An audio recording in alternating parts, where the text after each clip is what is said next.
నమస్కారం అమ్మ. నమస్కారం. మేడం, కాంగ్రెస్ ప్రభుత్వం వచ్చిన దగ్గర నుంచి ఎలా ఉందండి?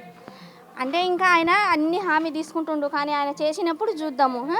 ఇప్పుడు అవన్నీ తీసుకుండు, ఏం చేసిండు? ఆ బస్సులు అంటారు, ఆ బస్సులకైతే కొట్టుకునే చచ్చిపోతారు. ఆ పుణ్యానికి లేని వాళ్ళు, ఆ సచ్చిన వాళ్ళు కూడా పుణ్యానికి బస్సులు అనుకొని లేచిపోయి ఎక్కడంటే అక్కడ తిరుగుతురు. దాని బదులు ఏదో ఆ బీదోళ్ళకు ఏదో అది సాయం చేయాలి, కానీ ఆ బస్సులు అవన్నీ ఎందుకు? మాకైతే ఎంతో అంతో ఆ కేసీఆరే కొంచెం మేలు అనిపించిండు. ఎందుకు కేసీఆర్ గారే బెటర్ అని అంటున్నారు ఈ కాంగ్రెస్? అయితే ఏం ఇక ఇప్పుడు ఈ బియ్యం చూడు ఎంత రేట్ అయిపోయింది.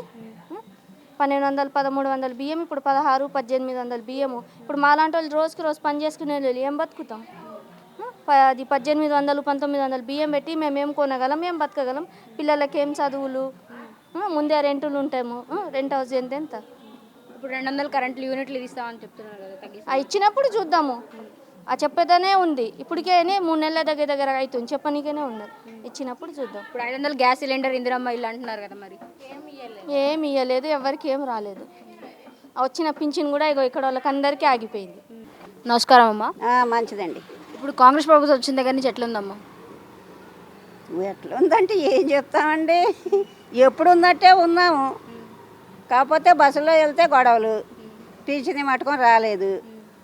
ఆయన ఏం చేశారంటే బస్సు ఒకటి చేశారు అంతే, వేరే ఏం కనబడటం లేదు వాళ్ళు చేసింది. గత ప్రభుత్వంలో మీకు పింఛన్ టైంకి వచ్చిందమ్మా? నెల వచ్చేదండి. ఇప్పుడు అసలు పోయిన నెల అంతా రానే లేదు, ఈ నెల లేదు. మరి ఎలాగండి, దాని మీద ఆధారపడి బతుకుతాం కదా మాలాంటి వాళ్ళం, ముసలాళ్ళం. మరి ఏం తినాలి? ఇప్పుడు 500కి గ్యాస్ సిలిండర్, 200కి కరెంట్ యూనిట్లు అంటున్నారు కదా, మరి అది కూడా ఇంకా రాలేదు కదా.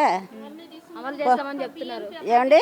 అమలు చేస్తామని చెప్తున్నారు. అదే చెప్తున్నారంట, ఇంకా అమలు అవ్వలేదు. పోయిన నెలలో బిల్లు కట్టామండి, మరి ఈ నెల ఎలాగుంటుందో తెలియదు. ఇప్పుడు కరెంట్ అన్ని సభ్యంగానే ఉంటుందా, లేకపోతే పోతుందా ఊరికైనా? వస్తుందండి కరెంట్ బాగానే.